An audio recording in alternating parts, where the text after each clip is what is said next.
नमस्कार। आज हम बात करने वाले हैं एक ऐसे टॉपिक पर जो कई सॉफ्टवेयर इंजीनियरों के लिए ना थोड़ी टेढ़ी खीर साबित होती है। System design interview. हाँ, बिल्कुल। अक्सर सवाल सुनने में बड़े सीधे लगते हैं, जैसे किसी जाने माने प्रोडक्ट एक्स को डिजाइन करें, पर फिर एकदम से दिमाग घूम जाता है कि भाई जिस चीज को बनाने में सैकड़ों इंजीनियर लगे हों, सही कहा। उसे 1 घंटे में कैसे डिजाइन करें। मतलब थोड़ी घबराहट तो होती है। हाँ हाँ, ये सोचकर ही पसीना आ सकता है, बिल्कुल। लेकिन यहाँ एक राहत की बात है जो इस किताब के तीसरे अध्याय में सामने आती है, जिस पर हम आज बात कर रहे हैं। अच्छा। हाँ, कि कोई भी इंटरव्यू लेने वाला ये उम्मीद नहीं कर रहा कि आप 1 घंटे में एकदम परफेक्ट प्रोडक्शन रेडी सिस्टम बनाकर दे देंगे। ओके। असल में इस पूरी बातचीत का मकसद इस इंटरव्यू प्रक्रिया के पीछे की सोच को समझना है और एक ऐसा तरीका या ढांचा जानना है जिससे ये इंटरव्यू कम डरावना लगे। हाँ। और ज्यादा एक साथ मिलकर काम करने जैसा लगे। हाँ, कोलैबोरेटिव लगे। तो चलिए इसी विषय में थोड़ा और गहरा उतरते हैं। हाँ, आपने बिल्कुल सही पॉइंट पकड़ा। असल लक्ष्य वो 1 घंटे में कोई चमत्कारी डिजाइन बनाना है ही नहीं। ये इंटरव्यू दरअसल असल जिंदगी में जैसे हम काम करते हैं ना, उसी का एक छोटा सा रूप है। अच्छा। सोचिए जैसे 2 सहकर्मी एक नई थोड़ी धुंधली सी समस्या पर साथ बैठे हैं और मिलकर एक ऐसा हल निकालने की कोशिश कर रहे हैं जो बस काम कर जाए। ठीक है। तो इसमें परखा क्या जा रहा है? सिर्फ ये नहीं कि आप तकनीकी रूप से कितने काबिल हैं, उससे कई ज्यादा ये देखा जाता है कि आप समस्या को कैसे समझते हैं, कैसे सवाल पूछते हैं, कैसे दूसरों के साथ मिलकर काम करते हैं, अपने डिजाइन के फैसलों के पीछे की वजह बता पाते हैं या नहीं। राइट। और अगर कोई फीडबैक मिले तो उस पे कैसे रचनात्मक तरीके से प्रतिक्रिया देते हैं। वो जो आखिर में डिजाइन बनता है ना, उससे ज्यादा अहमियत इस पूरी प्रक्रिया की है। अच्छा, तो मतलब ये सिर्फ आपकी टेक्निकल स्किल्स या डिजाइन स्किल्स की परीक्षा नहीं है, ये उससे काफी बढ़कर है। इंटरव्यू लेने वाला और क्या देखता है फिर? हाँ, बिल्कुल। वो देखते हैं कि आप टीम में कैसे काम करेंगे, क्या आप प्रेशर में, दबाव में शांत रह पाते हैं। जब चीजें स्पष्ट ना हो तो आप घबरा जाते हैं या फिर रचनात्मक तरीके से रास्ता निकालते हैं। और एक बहुत जरूरी चीज, अच्छे सवाल पूछने की कला। अच्छा, सवाल पूछना। हाँ, कई इंटरव्यू लेने वाले खास तौर पर ये देखते हैं कि कैंडिडेट सही सवाल पूछता है या नहीं, क्योंकि असली काम में भी ये बहुत बहुत जरूरी है। ये दिलचस्प बात है। मतलब सवाल पूछना कोई कमजोरी नहीं, बल्कि एक ताकत मानी जाती है यहाँ पर। लेकिन यहाँ कुछ खतरे भी तो होंगे जिन पर इंटरव्यू लेने वाले ध्यान देते होंगे। मतलब कुछ ऐसी गलतियां जो लोग अक्सर कर बैठते हैं। हाँ, बिल्कुल। एक आम खतरा है जिसे ओवर इंजीनियरिंग कहते हैं। ओवर इंजीनियरिंग, हाँ सुना है। इसका मतलब है जरूरत से ज्यादा जटिल या महंगा सोल्यूशन बना देना, जब शायद एक आसान तरीका भी काम कर सकता था। कभी कभी इंजीनियर डिजाइन की बारीकियों में इतना खो जाते हैं कि असल दुनिया की जरूरतों और वो जो प्रैक्टिकल ट्रेड ऑफ होते हैं ना, हाँ। उनको भूल जाते हैं। और ऐसा करने की भारी कीमत चुकानी पड़ सकती है, प्रोजेक्ट में देरी हो सकती है, कॉस्ट बढ़ सकती है। समझ गया। मतलब फैंसी डिजाइन हमेशा बेहतर डिजाइन नहीं होता। और क्या गलतियां हो सकती हैं? इसके अलावा संकीर्ण सोच रखना, मतलब बस एक ही तरीके से सोचना और दूसरे विकल्पों पर विचार ही न करना। ओके। या फिर बहुत जिद्दी होना, अपने ही आइडिया पर अड़े रहना और दूसरों के फीडबैक को एकदम नजरअंदाज कर देना। ये सब नेगेटिव सिग्नल माने जाते हैं, क्योंकि असल काम में तो लचीलापन और सहयोग बहुत जरूरी है ना। सही बात है। ठीक है, तो ये तो हुई बात कि इंटरव्यू क्यों होता है और इंटरव्यू लेने वाले क्या देखते हैं। अब आते हैं असल मुद्दे पर। इसे क्रैक कैसे करें? इस किताब में एक 4 चरणीय ढांचे का जिक्र है। चलिए इसे एक एक करके समझते हैं। पहला चरण क्या है? पहला और शायद सबसे महत्वपूर्ण चरण है, समस्या को समझें और डिजाइन का दायरा स्थापित करें। अच्छा, यानी सीधे समाधान पर कूदने से बचना है। किताब में एक जिमी नाम के छात्र का मजेदार जिक्र भी था शायद। हाँ। जो हमेशा सबसे पहले जवाब देने की कोशिश करता था, भले ही उसे जवाब पता हो या ना हो। इंटरव्यू में ऐसा हीरो बनने की कोशिश नहीं करनी। बिल्कुल नहीं करनी। बिना सोचे समझे या सवाल पूछे जवाब देने से कोई बोनस पॉइंट नहीं मिलते, बल्कि अगर आपने सवाल की जरूरतों को पूरी तरह समझा ही नहीं और समाधान देना शुरू कर दिया, गड़बड़। तो ये एक बहुत बड़ा रेड फ्लैग यानी नकारात्मक संकेत है। ये कोई स्कूल का रट्टा लगाने वाला इम्तिहान, ये वो कौन बनेगा करोड़पति टाइप का शो नहीं है जहाँ तेज जवाब देने वाले को इनाम मिलता है।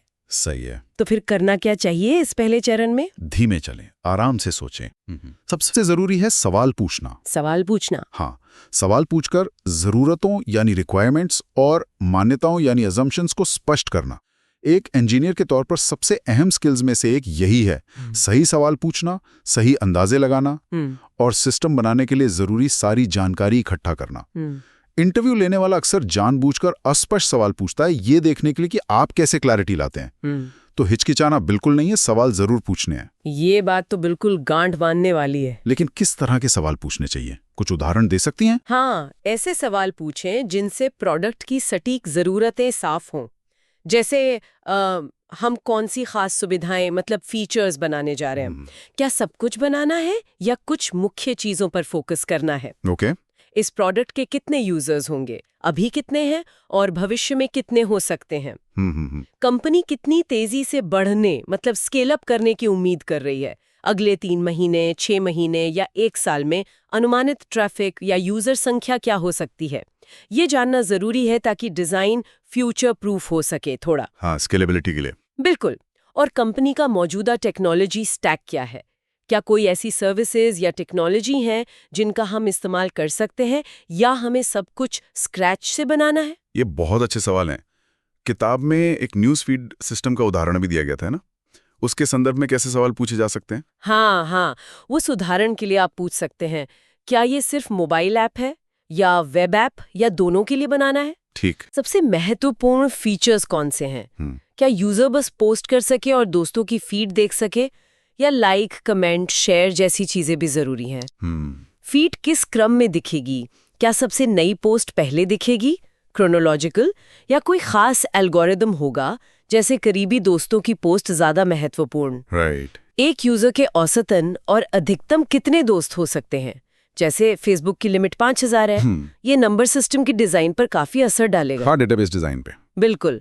और अनुमानित ट्रैफिक वॉल्यूम कितना है, रोज कितने लोग इसे इस्तेमाल करेंगे, मतलब डेली एक्टिव यूजर्स कितने होंगे, जैसे 1 करोड़। ओके। क्या फीड में सिर्फ टेक्स्ट होगा या तस्वीरें और वीडियो भी शामिल होंगे, क्योंकि मीडिया फाइल्स को हैंडल करना टेक्स्ट से ज्यादा जटिल होता है। हाँ, वो तो है। ये तो काफी डिटेल सवाल है, इनसे वाकई तस्वीर काफी साफ हो जाती है। बिल्कुल। और एक और बात, अगर इंटरव्यू लेने वाला कहता है कि ठीक है, आप कुछ अंदाजे या धारणाएं मतलब अजम्पशंस बना लीजिए, हाँ। तो उन्हें व्हाइट बोर्ड या कागज पर लिख जरूर लें। ओके। बाद में जब आप डिजाइन के फैसले लेंगे तो इन धारणाओं का हवाला दे सकते हैं कि देखो, हमने ये माना था, इसलिए ये डिजाइन चुना। ठीक है। तो पहला कदम है सवाल पूछकर समस्या को अच्छी तरह समझना और उसका दायरा तय करना। ये साफ होने के बाद अगला कदम क्या होता है? अगला यानी दूसरा चरण है उच्च स्तरीय डिजाइन प्रस्तावित करें और सहमति प्राप्त करें, गेट बाय इन। अच्छा, तो अब हम डिजाइन के बारे में सोचना शुरू कर रहे हैं। इस चरण का मुख्य लक्ष्य क्या है? इस चरण का लक्ष्य है एक मोटा हाई लेवल डिजाइन तैयार करना और उस पर इंटरव्यू लेने वाले से सहमति लेना। यहाँ सहमति और सहयोग बहुत महत्वपूर्ण शब्द है। इंटरव्यू लेने वाले को अपना दुश्मन नहीं बल्कि टीम का साथी समझें, जिसके साथ आप मिलकर प्रॉब्लम सॉल्व कर रहे हैं। तो इसे कैसे करें? क्या सीधे कोड लिखना शुरू कर दें? नहीं, कोड तो बहुत दूर की बात है अभी। यहाँ आपको अपने शुरुआती डिजाइन का एक खाका, एक ब्लूप्रिंट जैसा बनाना है, आमतौर पर व्हाइट बोर्ड या कागज पर। अच्छा, बॉक्सेस और एरोज। हाँ, बिल्कुल। इसमें मुख्य घटकों मतलब कंपोनेंट्स को बक्सों और तीरों से दिखाएं, जैसे कि क्लाइंट यानी मोबाइल ऐप या वेबसाइट, एप्लीकेशन सर्वर जो लॉजिक संभालेगा, डेटाबेस जहां जानकारी स्टोर होगी, वगैरह। और कौन से घटक हो सकते हैं इस हाई लेवल पिक्चर में? इसमें एपीआई गेटवे हो सकता है जो बाहरी रिक्वेस्ट को संभालेगा, वेब सर्वर हो सकते हैं, अलग अलग तरह के डेटा स्टोर जैसे एसक्यूएल, नो एसक्यूएल, कैश मतलब वो जगह जहां बार बार लगने वाला डेटा तेजी से मिल सके ताकि सिस्टम फास्ट चले। सीडीएन, कंटेंट डिलीवरी नेटवर्क, ताकि दुनिया भर के यूजर्स तक कंटेंट जैसे तस्वीरें, वीडियो जल्दी पहुंचे। और शायद मैसेज क्यू जो सिस्टम के अलग अलग हिस्सों के बीच संदेश भेजने का काम करे। ठीक है, तो एक ब्लॉक डायग्राम जैसा बनाना है। और क्या करना चाहिए इस चरण में? एक और उपयोगी चीज है back of the envelope calculation. Back of the envelope मतलब मोटा मोटा हिसाब। हाँ, बिल्कुल। ये बस अंदाजन गणना होती है, ये देखने के लिए कि क्या आपका प्रस्तावित डिजाइन अनुमानित ट्रैफिक या डेटा वॉल्यूम जो हमने पहले चरण में पूछा था को संभाल पाएगा। अच्छा। जैसे अगर 1 करोड़ यूजर रोज पोस्ट करते हैं तो कितना स्टोरेज चाहिए होगा, प्रति सेकंड कितनी रिक्वेस्ट आएंगी। इससे आपको पता चल जाता है कि कहीं आपका डिजाइन शुरुआत में ही स्केल की बाधाओं को पूरा करने में नाकाम तो नहीं हो रहा। हाँ, ये तो जरूरी है। लेकिन हाँ, ये हिसाब किताब करने से पहले पूछ ले इंटरव्यू लेने वाले से कि क्या वो इस लेवल की डिटेल में जाना चाहते हैं अभी। ये तो बढ़िया टिप है।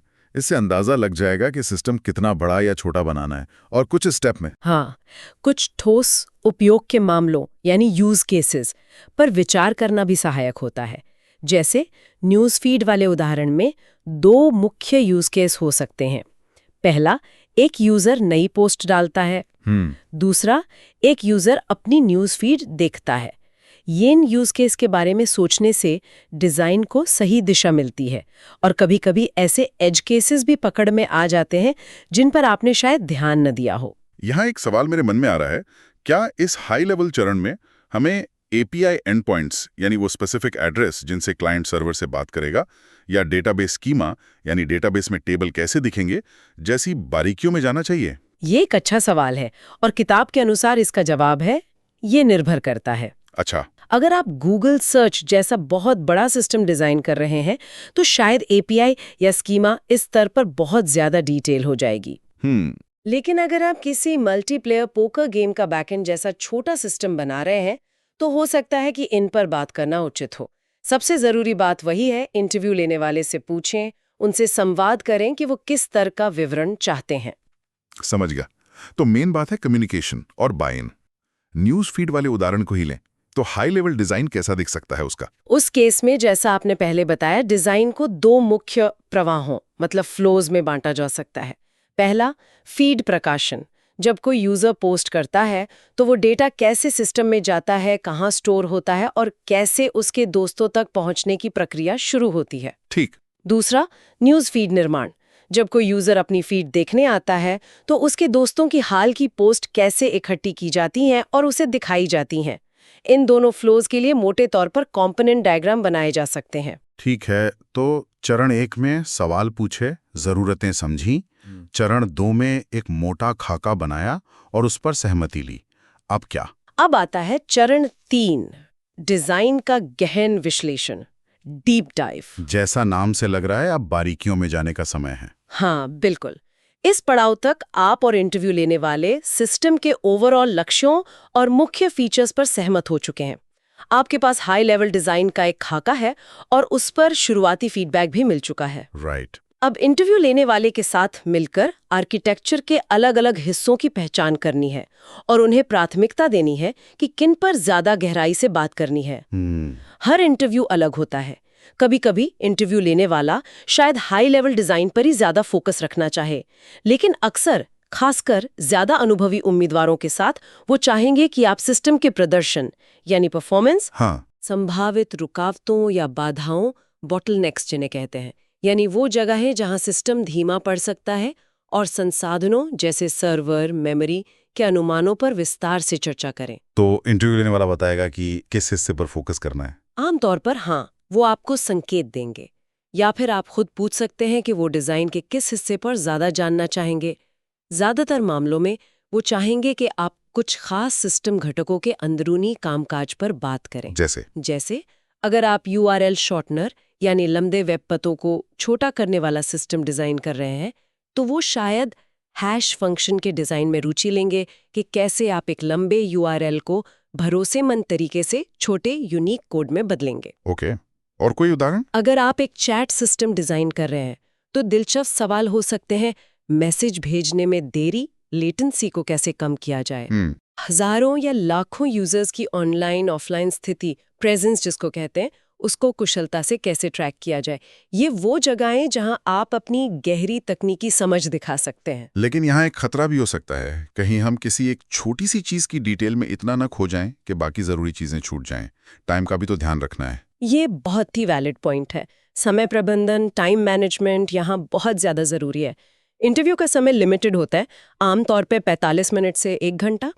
आपको वो समय उन चीज़ों पे लगाना है जो आपकी प्रॉब्लम सॉल्विंग और डिज़ाइन क्षमता को सबसे अच्छे से दिखाती हैं। किताब में एक उदाहरण दिया गया है कि जैसे फेसबुक के news feed ranking algorithm EdgeRank कि मैथमेटिकल डिटेल्स में बहुत गहराई तक जाना शायद इंटरव्यू के लिहाज से अच्छा ना हो। क्यों? क्योंकि इसमें बहुत कीमती समय लग सकता है और ये सीधे तौर पर आपकी स्केलेबल सिस्टम डिज़ाइन करने की क्षमता को नहीं दिखाता। फोकस उन चीज़ों पर रखें जो सिस्टम के आर्किटेक्चर, स्केलेबिलिटी, विश्वसनीयता और प्रदर्शन से जुड़ी हों।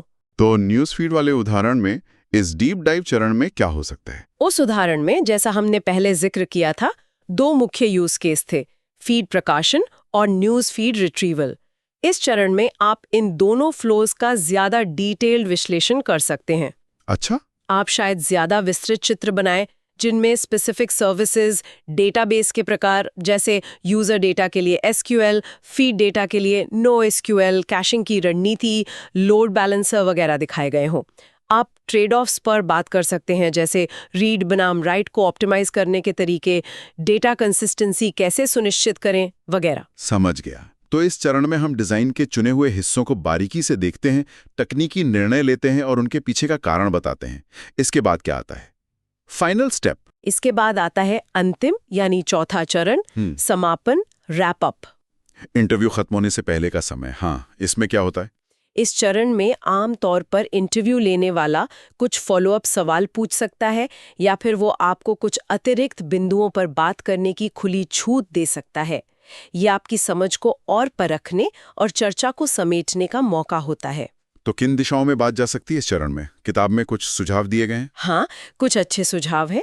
पहला, सिस्टम की बाधाओं, बॉटलनेक्स की पहचान करना और संभावित सुधारों पर चर्चा करना। हाँ, ये तो जरूरी है। हाँ, ये दिखाना बहुत जरूरी है कि आप अपने ही डिजाइन की कमियों को देख सकते हैं।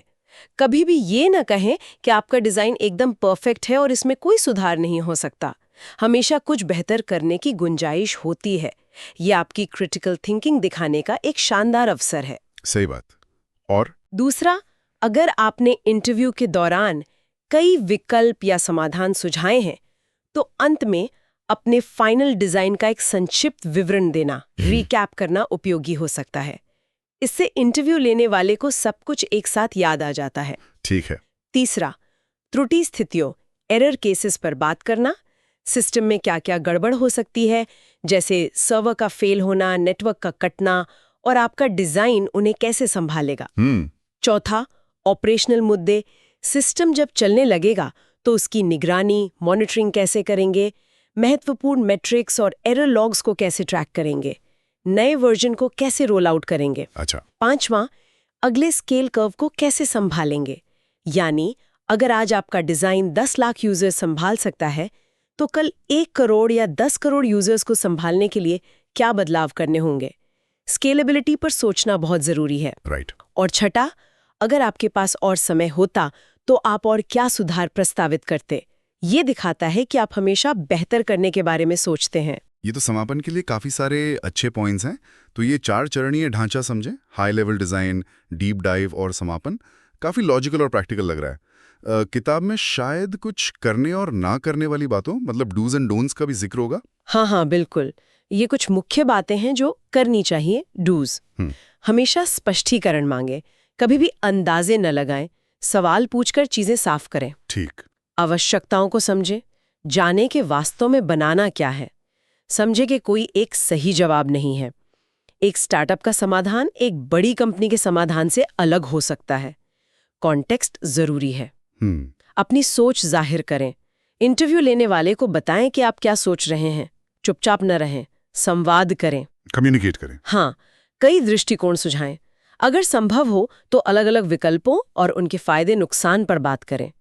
हाई लेवल डिजाइन पर सहमति के बाद बारीकियों में जाएं। पहले बड़ा चित्र, फिर डिटेल। सबसे महत्वपूर्ण हिस्सों को पहले डिजाइन करें। ओके। इंटरव्यू लेने वाले के साथ विचारों का आदान प्रदान करें। उन्हें एक सहयोगी समझें, उनसे फीडबैक मांगे।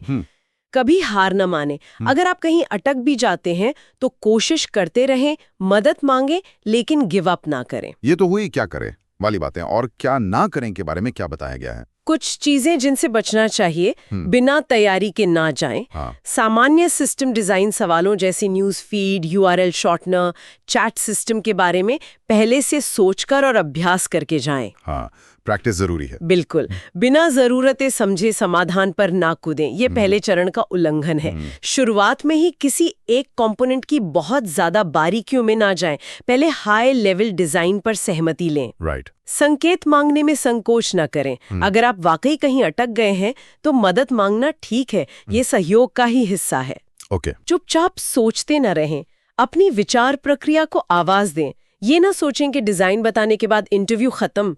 जब तक इंटरव्यू लेने वाला ना कहे तब तक आप ऑन है। फीडबैक मांगते रहें। ये दोज और डोंट्स वाकई बहुत काम के हैं। अच्छा, हमने टाइम मैनेजमेंट की बात की थी। क्या किताब में इन 4 चरणों पर अंदाजन कितना समय देना चाहिए, इसका कोई सुझाव है? हाँ, एक मोटा सा अनुमान दिया गया है। मान लीजिए 40 मिनट के इंटरव्यू के लिए चरण 1 समस्या को समझना 3 से 10 मिनट। ओके। चरण 2 हाई लेवल डिजाइन 10 से 15 मिनट। चरण 3 डीप डाइव 10 से 25 मिनट, ये सबसे ज्यादा समय ले सकता है। चरण 4 समापन 3 से 5 मिनट। ये समय का बंटवारा एक गाइडलाइन जैसा है ना? फ्लेक्सिबल रहना होगा। बिल्कुल, ये सिर्फ एक मोटा अनुमान है। असल में किस चरण में कितना समय लगेगा, ये पूछे गए सवाल की जटिलता और इंटरव्यू लेने वाले की प्राथमिकताओं पर निर्भर करेगा। सही। हो सकता है इंटरव्यू लेने वाला चरण 1 और 2 पर ज्यादा समय बिताना चाहे, या शायद वो सीधे चरण 3 की बारीकियों में जाना चाहे। इसलिए लचीला होना और इंटरव्यू लेने वाले के संकेतों को समझना महत्वपूर्ण है। तो कुल मिलाकर इस पूरी बातचीत का निचोड़ क्या निकलता है? सिस्टम डिजाइन इंटरव्यू आखिर है क्या भला? निचोड़ ये है कि सिस्टम डिजाइन इंटरव्यू किसी जादुई सही जवाब को खोजने का खेल नहीं है। ये ज्यादा इस बारे में है कि आप एक स्ट्रक्चर्ड अप्रोच का इस्तेमाल करते हुए कैसे किसी अस्पष्ट समस्या को सुलझाते हैं, कैसे स्पष्ट रूप से सोचते हैं, कैसे अपनी सोच को दूसरों तक पहुंचाते हैं, मतलब कम्युनिकेशन। हाँ, कम्युनिकेशन। और कैसे सहयोग करते हैं। ये सिर्फ एक तकनीकी परीक्षा नहीं, बल्कि एक संवाद है, एक तरह का रोल प्ले है जहां आप एक इंजीनियर के तौर पर प्रॉब्लम सॉल्व कर रहे हैं।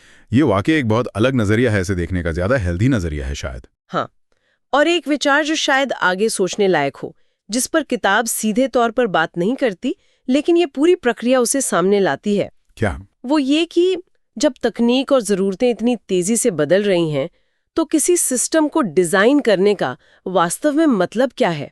क्या ये सिर्फ आज की जरूरत के लिए एक फाइनल समाधान बनाने के बारे में है, या फिर ये भविष्य में बदलावों और विकास के लिए एक मजबूत लचीली नींव बनाने के बारे में ज्यादा है? शायद असली चुनौती एक परफेक्ट डिजाइन नहीं, बल्कि एक अनुकूलनीय अडैप्टेबल डिजाइन बनाने में है। वाह, ये एक बहुत ही गहरा सवाल है सोचने के लिए। एक परफेक्ट डिजाइन बनाम एक अडैप्टेबल डिजाइन। बहुत खूब।